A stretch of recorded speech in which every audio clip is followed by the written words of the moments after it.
Jake Miller wiped the grease from his hands with an old rag and checked the time on his wrist display.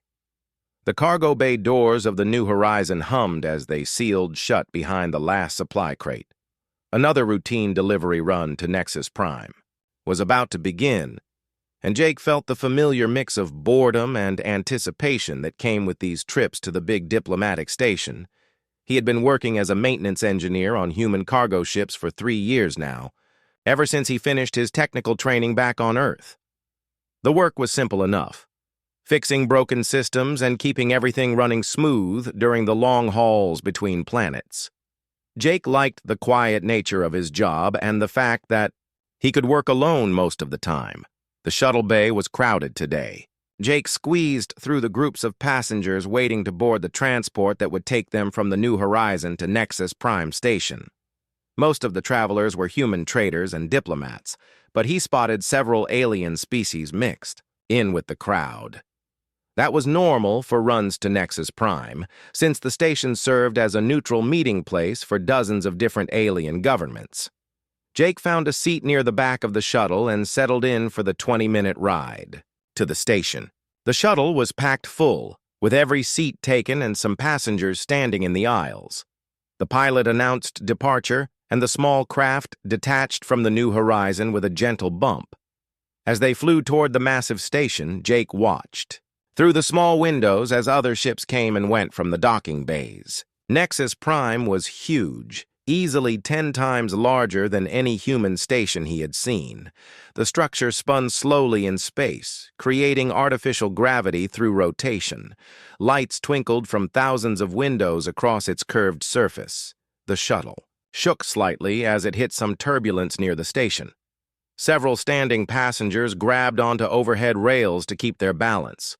Jake noticed one alien female struggling more than the others. She was tall and graceful, with pale blue skin that seemed to glow with soft patterns of light.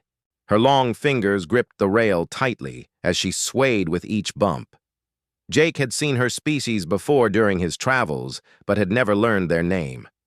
They were always elegant and moved with a flowing grace that reminded him of dancers. This particular female wore flowing robes of deep purple fabric that shimmered when the light hit them just right.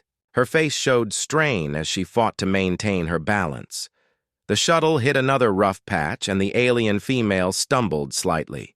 Jake could see she was having real trouble staying upright. Without thinking about it, he stood up from his seat and turned to face her. "Here, take mine," Jake said simply, gesturing to his empty seat. The alien female froze completely. Her large eyes, which had been focused on maintaining balance, snapped to meet his gaze. The glowing patterns on her skin suddenly changed color, shifting from soft blue to rapid flashes of gold and silver. Her mouth opened slightly, but no sound came out. Jake waited patiently, still holding on to his seat back as the shuttle continued its bumpy approach to the station.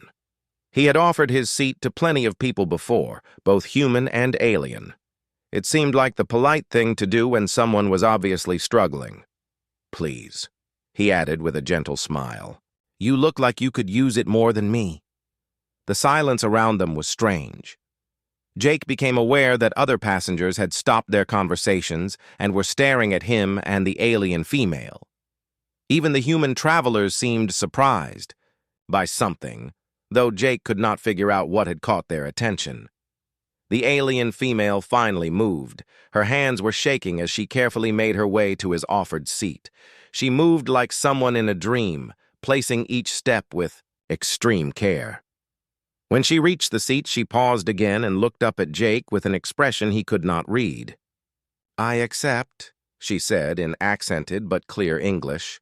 Her voice was musical and soft. "I accept with great honor." Jake nodded and grabbed the overhead rail as she settled into the seat. Her skin patterns had changed again, now showing waves of deep purple and gold that pulsed slowly across her face and hands. She kept staring at him with those large eyes, and Jake began to feel uncomfortable under her intense gaze. The other alien passengers were whispering among themselves in languages Jake did not understand. A few of them kept glancing between him and the female, their expressions ranging from amazement to what looked like fear. Even the human passengers seemed unsettled by the reaction his simple gesture had caused. Jake tried to ignore the attention and focused on keeping his balance as the shuttle finished its approach to Nexus Prime. Through the windows, he could see the massive docking bay growing larger as they prepared to land. The artificial gravity of the station would be a relief after the bumpy ride. The alien female had not taken her eyes off him during the entire remaining flight. She sat perfectly still in his former seat, her hands folded in her lap and her back straight. The color patterns on her skin continued their slow dance of purple and gold, and Jake found himself wondering what they meant in her culture. When the shuttle finally docked with a solid thump, the passengers began to gather their belongings and prepare to disembark. Jake reached for his small travel bag from the overhead compartment, ready to get off the cramped shuttle and stretch his legs on the station. As he moved toward the exit, the alien female stood up from the seat he had given her. She moved to block his path, causing him to stop short. Her eyes were still locked on his face, and the intensity of her gaze made Jake nervous. "What is your name, honored one?" she asked in that same musical voice. Jake blinked in surprise at the formal way she addressed him. Jake Miller," he replied. Jake is fine."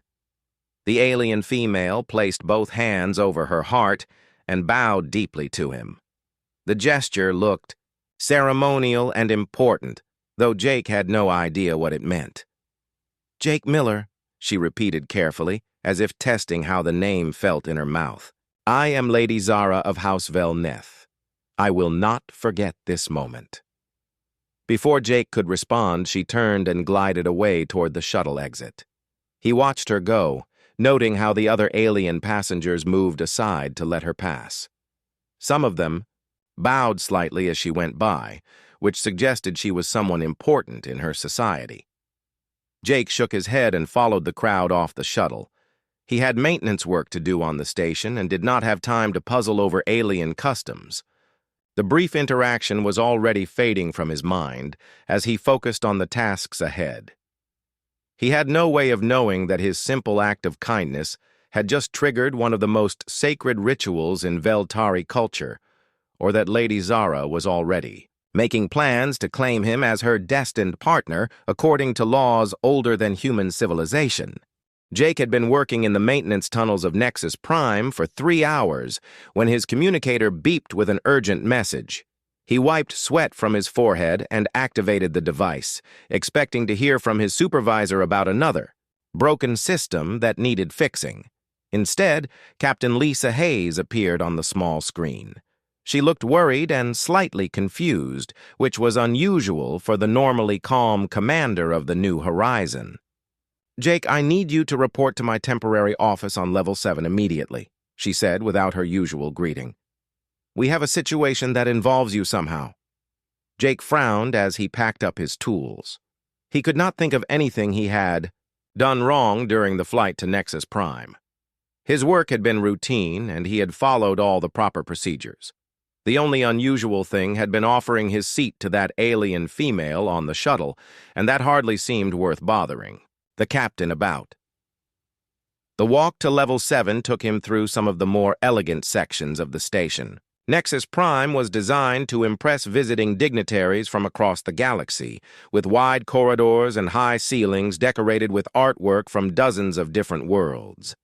Jake felt out of place in his maintenance coveralls as he passed groups of well-dressed diplomats and traders.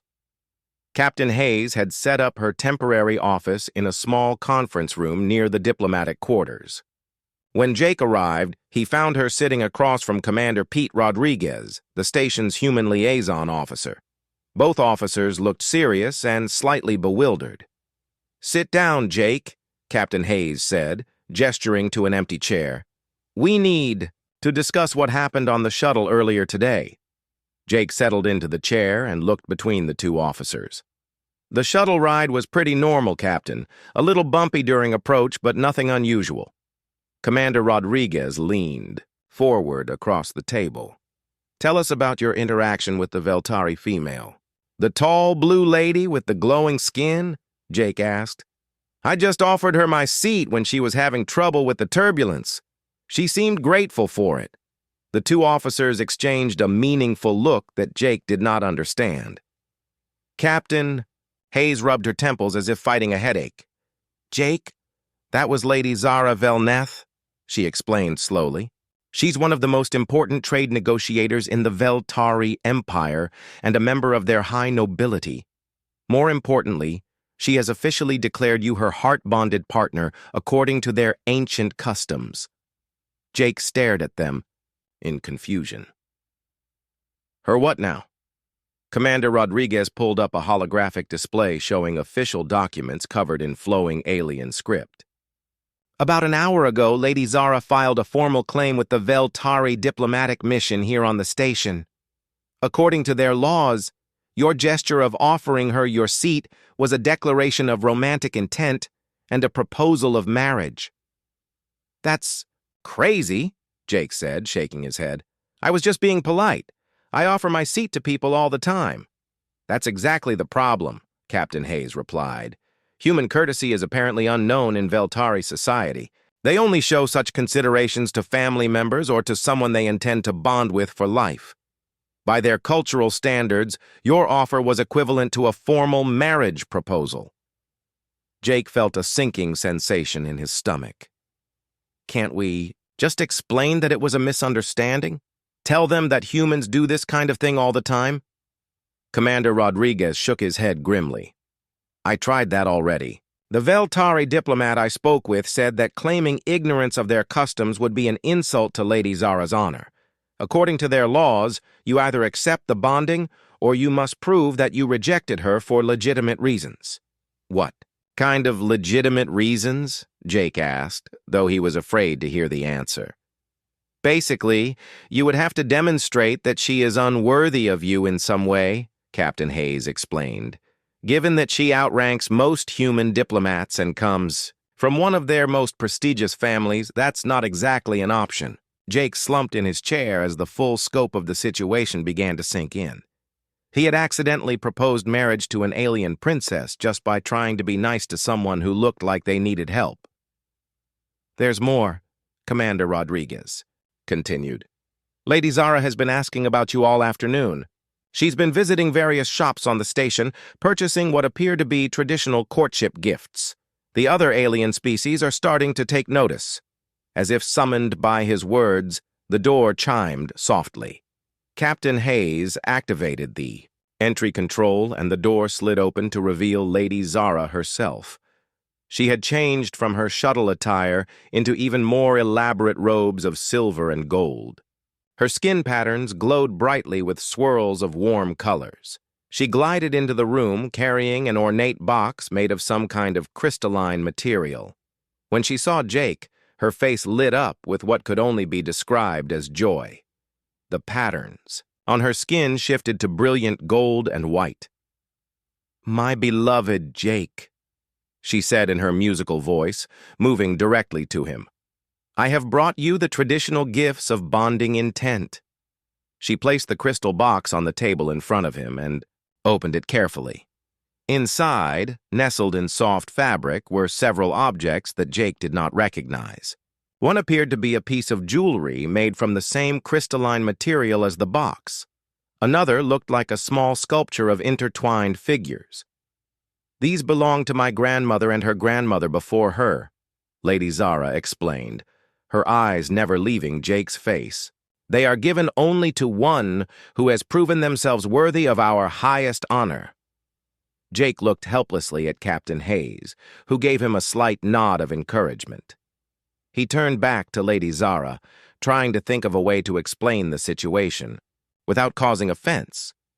Lady Zara, I'm honored by your gifts, he began carefully, but I think there might be some confusion about what happened on the shuttle. In human culture, offering someone your seat is just common courtesy. It doesn't mean anything romantic. The gold patterns on her skin flickered and shifted to cooler blues and purples. Her expression became uncertain. You do not find me worthy? She asked quietly. It's not about worthy or not worthy. Jake replied quickly, seeing the hurt in her large eyes. You seem like a wonderful person. It's just that I was trying to be polite, not make any kind of romantic gesture. Lady Zara was quiet for a long moment, her skin patterns cycling through various colors as she processed his words. Finally, she spoke again. In 3,000 years of Veltari history, no one has ever shown such consideration to a stranger without intending deeper meaning, she said slowly. Your gesture was pure kindness, with no expectation of reward or recognition. This makes it even more sacred to my people. Commander Rodriguez cleared his throat carefully. Lady Zara, perhaps you could help us understand exactly what Jake's action means in your culture? She turned to face the commander, though her attention kept drifting back to Jake. Among the Veltari, we show consideration only to those within our family unit or formal alliance bonds, to offer comfort or assistance. To a stranger is considered either foolish or a declaration that you wish that stranger to join your family unit. Jake's action was interpreted as the highest form of courtship proposal possible. But now that you know it was just human politeness, surely the misunderstanding can be cleared up, Captain Hayes suggested hopefully. Lady Zara's skin patterns shifted again, this time to deep purple shot through with silver. The intent behind the action does not change its meaning in our law. Jake has shown himself to be capable of pure, selfless kindness toward a stranger. This makes him more worthy of bonding, not less. Jake felt a headache forming as he realized that explaining human nature had only made the situation worse. His simple act of courtesy was being interpreted as proof of his good character rather than evidence of a cultural misunderstanding. What happens now? He asked, dreading the answer. Lady Zara smiled, her skin glowing warmly again. Now we begin the traditional courtship period. I will demonstrate my worthiness to you, and you will have time to prepare for the bonding ceremony. My family's ship should arrive within a few days to witness our union. Jake exchanged another helpless look with the two officers. His simple gesture of offering a seat had somehow escalated into an interspecies diplomatic incident involving marriage ceremonies and family ships. All he had wanted was to help someone who looked like they were having trouble keeping their balance. The next morning, Jake woke up in his small quarters aboard the New Horizon to find a pile of gifts outside his door. There were flowers that glowed softly in the dim corridor lighting, small carved figurines, and what appeared to be handwritten poems on sheets of metallic paper. A few other crew members had gathered to stare at the unusual display. Looks like you made quite an impression on someone, said Tony Walsh, one of the cargo handlers, with a grin. Jake gathered up the gifts with embarrassment, trying to ignore the curious looks from his crewmates. He had hoped that Lady Zara might have reconsidered her declaration overnight, but the continued arrival of Courtship Presents suggested otherwise. When he arrived at his work assignment for the day, Jake found Lady Zara waiting for him near the maintenance entrance to Section C. She had somehow acquired a human-style outfit that almost fit her tall frame, though the sleeves were too short and the pants ended well above her ankles. Her skin patterns were cycling through warm golds and pinks. "Good morning, my beloved," she said cheerfully. "I thought I might assist you in your important work today." Jake looked around nervously, noticing that several other aliens had stopped to observe their interaction. Word of the situation had apparently spread throughout the station overnight. "Lady Zara, you really don't need to help with maintenance work," he said carefully. "It's dirty and boring, and you're probably busy with your own diplomatic duties." She tilted her head curiously. "Among my people, a bonded pair shares all aspects of life, including work. How else will I learn about the things that bring you satisfaction?" Before Jake could protest further, she had picked up one of his tool cases and was waiting expectantly for him to lead the way. Jake sighed and decided that maybe having her see how mundane his job really was might help convince her that he was not the romantic hero she seemed to think he was. They spent the morning working on a malfunctioning air recycling unit in one of the lower levels of the station. Lady Zara proved to be surprisingly helpful, holding tools and asking thoughtful questions about how the systems worked. Her skin patterns remained bright and cheerful throughout the dirty work, and she seemed genuinely interested in learning about human technology.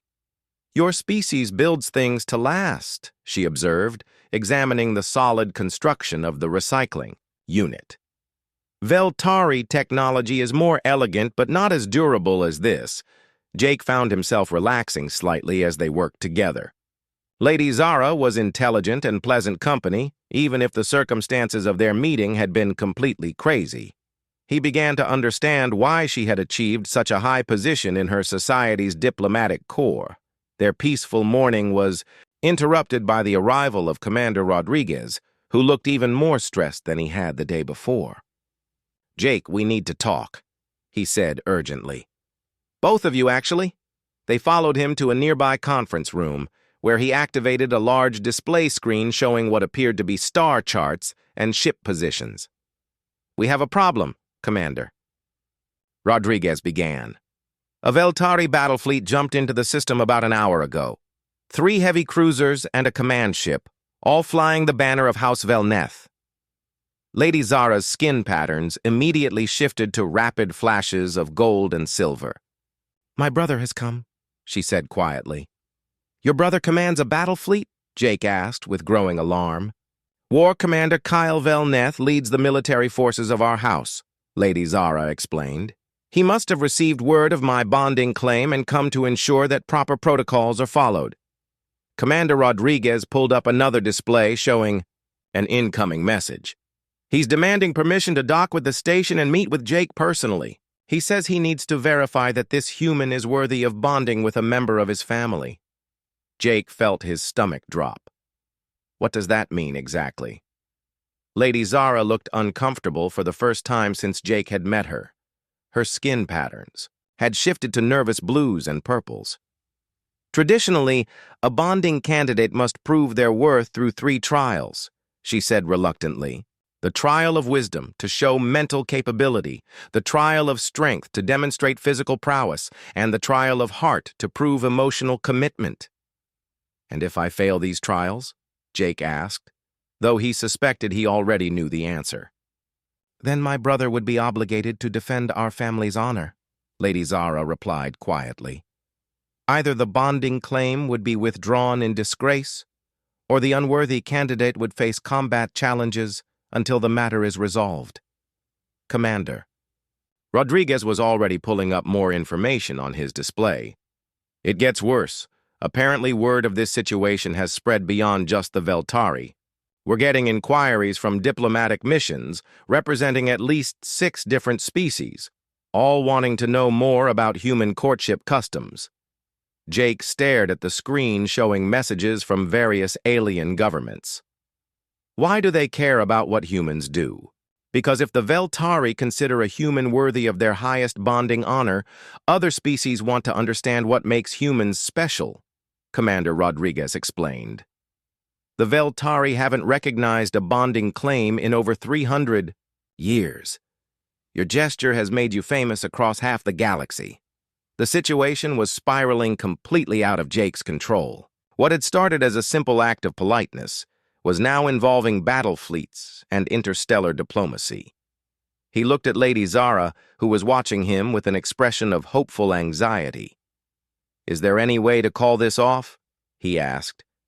"Tell your brother it was all a mistake?" Lady Zara's skin patterns flickered with rapid color changes that Jake was beginning to recognize as emotional distress.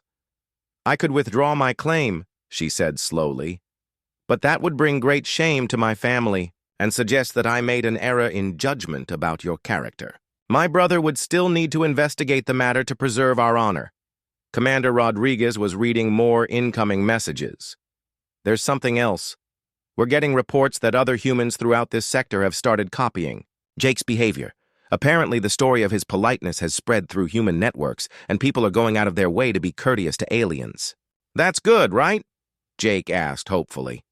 "Not exactly," Commander Rodriguez replied grimly. 3 human traders were arrested on Kepler Station yesterday for allegedly proposing marriage to Rigelian customs officials.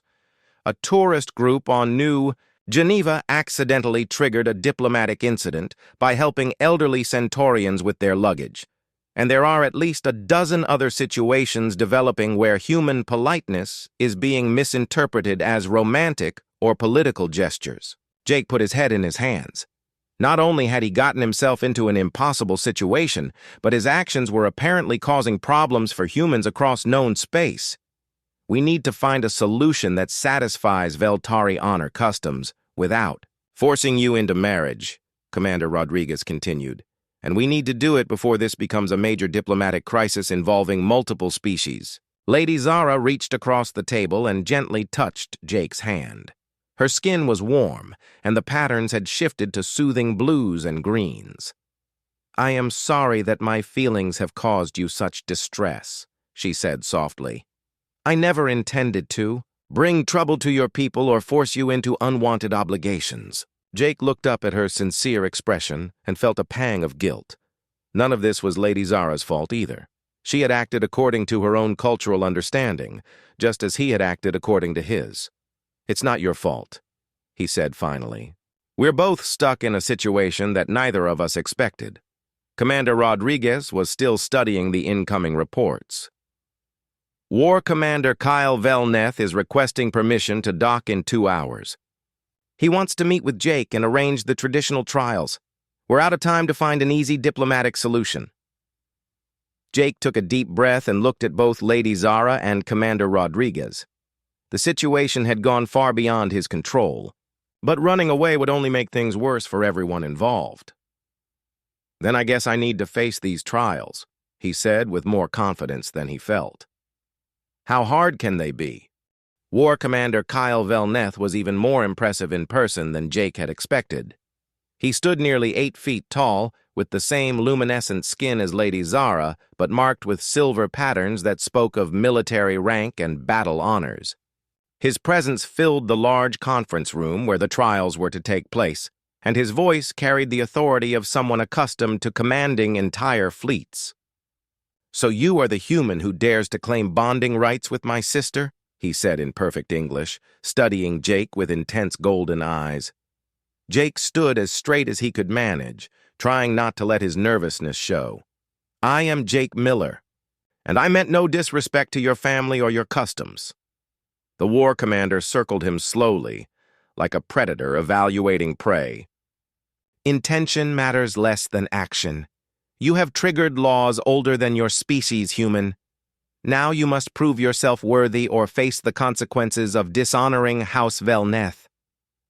Lady Zara sat quietly in one corner of the room, her skin patterns shifting anxiously between blues and purples. Commander Rodriguez and Captain Hayes were present as observers, along with several other human officers and a handful of alien diplomats who had requested permission to witness the proceedings. "The first trial is Wisdom, War Commander Kyle announced, producing an ornate crystal puzzle box from his ceremonial robes. "This device has been used to test bonding candidates for over 2,000 years. You must unlock its secrets using only your intellect and understanding." He placed the puzzle on the table before Jake. It was a complex geometric shape covered in glowing symbols that seemed to shift and change as Jake watched them. He had never seen anything like it before. Jake picked up the puzzle and examined it carefully. The symbols were definitely some kind of language, but not one he recognized. The box felt warm in his hands and seemed to vibrate slightly with internal energy. "I don't suppose I could get a hint about how this works?" Jake asked hopefully. War Commander Kyle's expression remained stern. A true bonding partner must be able to understand Veltari thought patterns and cultural logic. The puzzle will respond only to proper understanding. Jake turned the box in his hands, trying different combinations of touches and movements. Nothing seemed to happen. He could feel everyone watching him, waiting to see if he would succeed or fail. After several minutes of unsuccessful attempts, Jake had an idea. Instead of trying to solve the puzzle alone, he looked up at the assembled observers. "Dr. Amy Chen," he said, addressing the human xenoanthropologist who had been studying Veltari culture. You know more about their history than I do. What can you tell me about how they approach problem-solving? Dr. Chen looked surprised to be included. Well, Veltari society values collective knowledge and shared wisdom. They believe that the best solutions come from combining different perspectives. Jake nodded and turned to one of the alien diplomats, a crystalline being from the Zephyrian collective. Ambassador, your people work with energy patterns similar to what I'm seeing on this puzzle. Do these symbols follow any logical sequence? The Zephyrian diplomat studied the box with multifaceted eyes. The energy flow suggests a musical progression, building toward harmonic resolution. War Commander Kyle watched this exchange with growing interest, his skin patterns shifting to show curiosity rather than stern judgment. Jake continued asking questions of different observers, gathering insights about language patterns, mathematical sequences, and cultural symbolism. Slowly, he began to understand that the puzzle was not meant to be solved by a single person working alone, but through collaborative effort that drew on multiple types of knowledge. When he finally touched the correct sequence of symbols while channeling the collective advice he had received, the puzzle box opened with a soft chime, revealing a glowing crystal heart inside. War Commander Kyle's skin patterns shifted to surprised approval. Interesting. Most candidates attempt to solve the puzzle through individual brilliance. You chose to seek wisdom from others and combine their knowledge with your own understanding. This shows promise. The second trial was more straightforward. Captain Ross Velketh, the war commander's military aide, stepped forward wearing combat armor and carrying traditional Veltari weapons. The trial of strength, War Commander Kyle announced.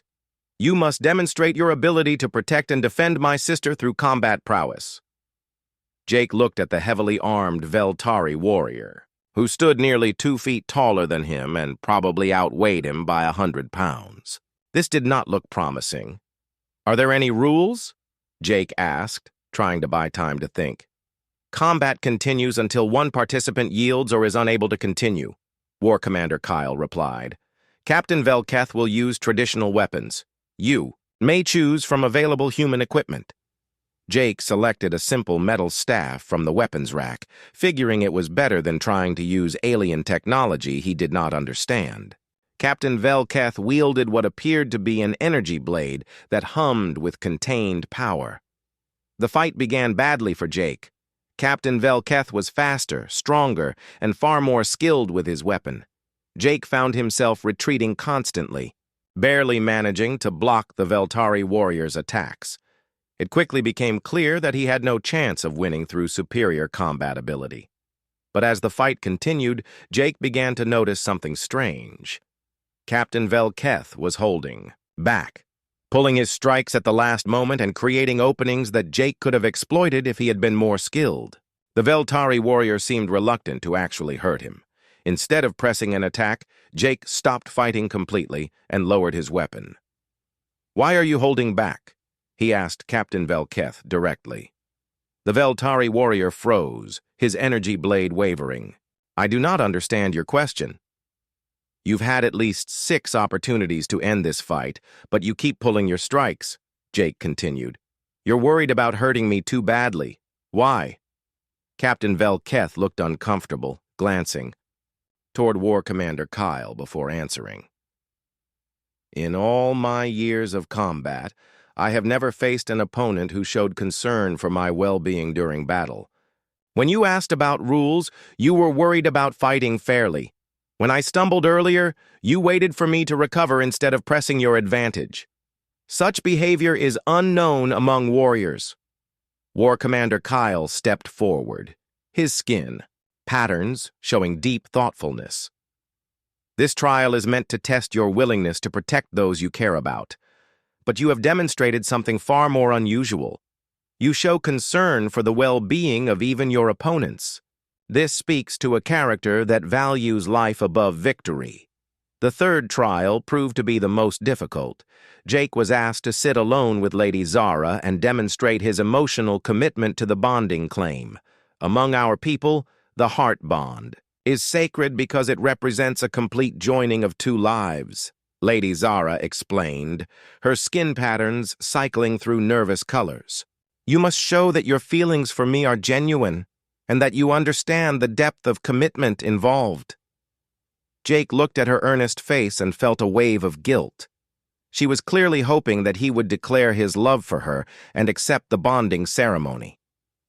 But he could not lie about his feelings, even to avoid diplomatic complications.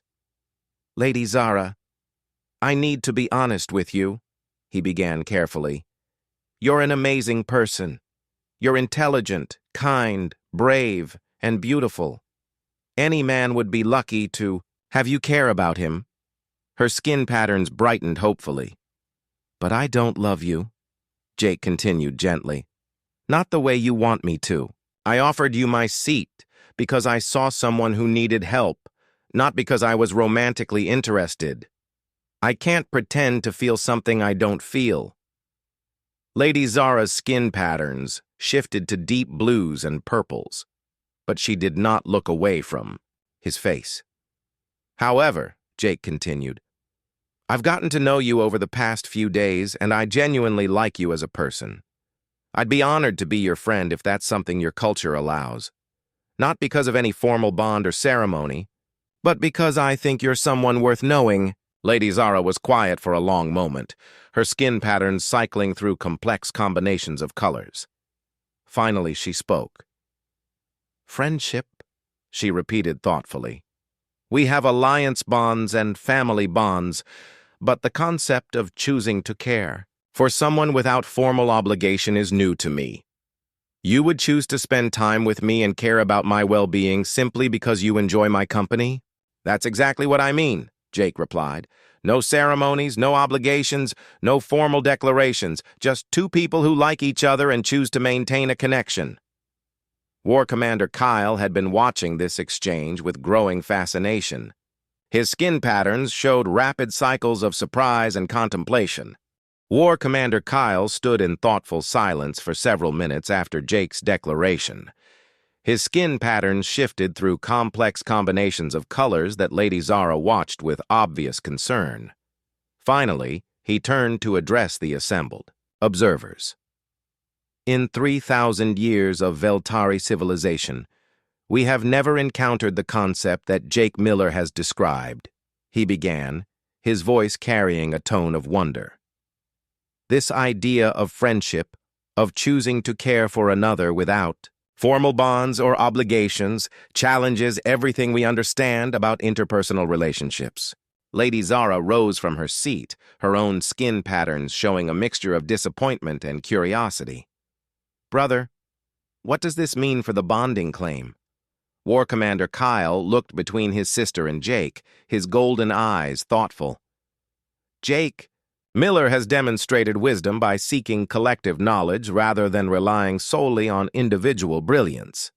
He has shown strength of character by caring for his opponents even during combat, and he has proven his emotional honesty by refusing to make false declarations for personal gain. He paused, allowing his words to sink in before continuing. But more importantly, he has introduced us to a form of relationship that our laws do not recognize. This friendship he speaks of appears to combine the caring aspects of family bonds with the voluntary nature of alliance agreements, yet requires none of the formal obligations of either. Jake felt a surge of hope. Does that mean the bonding claim can be withdrawn without dishonor? Better than that, War Commander Kyle replied, his skin patterns shifting to warm golds. It means we must create new laws to recognize this friendship. Concept. Lady Zara, would you be willing to explore this new form of relationship with Jake Miller? Lady Zara looked at Jake with an expression that mixed disappointment with genuine interest. You truly believe we could care for each other without formal obligations? I'd like to try, Jake replied honestly. I think we could become good friends, if we gave it a chance. And who knows what might develop over time. Sometimes the best relationships start as friendships anyway. Her skin patterns began to brighten again, cycling through hopeful blues and greens. This friendship would allow us to spend time together and learn about each other's cultures without the pressure of meeting bonding expectations?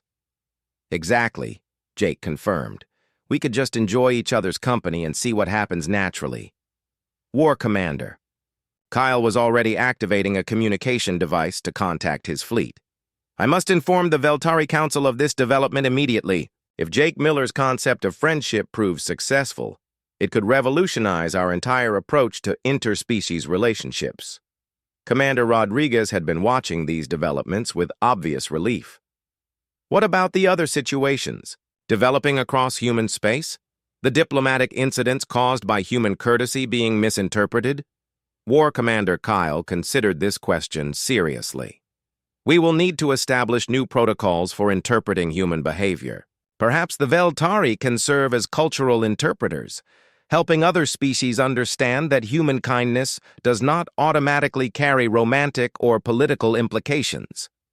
Dr. Amy Chen stepped forward from the group of observers. This could be the foundation for completely new forms of diplomatic relationships.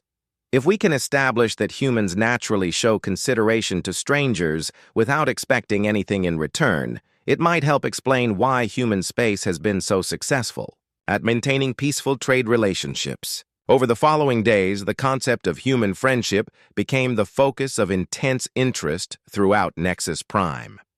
Representatives from dozens of species requested meetings to understand this new form of relationship that required no formal agreements yet somehow created genuine bonds between individuals.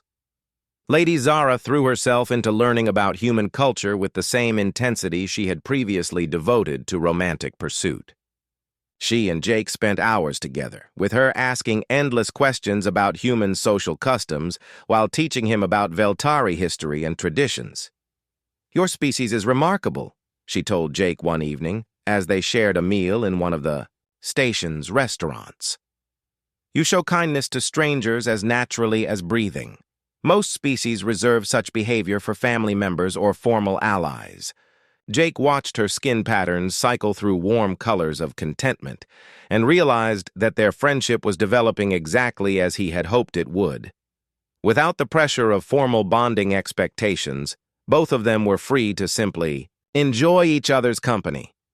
Maybe that's just because we're still learning how to interact with other species, he replied. Humans have only been part of the galactic community for a few decades. We're probably making mistakes all the time without realizing it. If kindness is a mistake, then it is the most beautiful error in the galaxy, Lady Zara responded, her patterns shifting to soft golds. The Veltari have decided to establish a permanent cultural exchange program with humanity. We want to understand what makes your people capable of such natural empathy. The friendship between Jake and Lady Zara became a model for the new diplomatic protocols being developed between their species. Other aliens began to observe their interactions, trying to understand how two individuals could maintain such obvious affection for each other without formal obligations or ceremonial bonds. War Commander Kyle had remained on Nexus Prime to oversee these developments, and Jake was surprised to discover that the intimidating military leader was actually quite personable when he was not conducting formal trials. He had even adopted a human name, choosing to be called Kyle in honor of Jake's influence on his sister. You have given the Veltari a gift more valuable than any trade agreement, Kyle told Jake during one of their conversations. You have shown us that relationships can be based on choice rather than obligation. This will change how we interact with all species, not just humans. The ripple effects of Jake's simple gesture continued to spread throughout known space. Human courtesy, once it was properly understood, became highly valued by species that had never experienced genuine kindness from strangers. Trade relationships improved as aliens realized that human helpfulness was offered without hidden agendas or expectations of special treatment. Jake returned to his maintenance duties, but now found himself serving as an unofficial ambassador. for human-alien relations. Whenever cultural misunderstandings arose, station administrators would ask him to help explain human behavior to confused aliens. Lady Zara established a permanent office on Nexus Prime as the first Veltari ambassador, specifically dedicated to studying human social customs. Her official title was Cultural Bridge Officer, and her job was to help prevent the kind of misunderstandings that had nearly led to interspecies marriage between her and Jake. The friendship between them continued to grow stronger as they worked together on various diplomatic projects. Jake began to learn the Veltari language, while Zara became fluent in several human dialects. Their easy partnership became a symbol of the new relationship developing between their species. Months later, as Jake was finishing his shift in the maintenance tunnels, he encountered a group of Keptari traders struggling with a broken cargo lifter. The Keptari were known throughout the galaxy for their suspicious nature and their reluctance to trust other species. Without thinking about it, Jake set down his tools and moved to help them repair the lifter. The Keptari watched him warily at first, but as he worked alongside them with no apparent expectation of payment or favor, their attitude gradually shifted from suspicion to cautious appreciation. As word of this latest act of human kindness spread through the station, Jake realized that his simple gesture on the shuttle had started something much larger than anyone had expected. Human courtesy was slowly changing how the entire galaxy thought about relationships between strangers. That evening, as he shared dinner with Lady Zara and her brother Kyle, Jake reflected on how much his life had changed since offering his seat to a struggling alien female. What had seemed like a simple act of politeness had become the foundation for new forms of diplomacy and interspecies understanding. "Do you ever regret that day on the shuttle?" Lady Zara asked him, her skin patterns glowing with warm affection. Jake looked at his two alien friends and smiled. "Not for a second. Sometimes the best things in life start with the simplest gestures." Outside the restaurant windows, ships from dozens of different species came and went from Nexus Prime, carrying news of human friendship to worlds across the galaxy. And in the maintenance tunnels of the great station, human engineers continued to offer help to anyone who needed it, one small act of kindness at a time.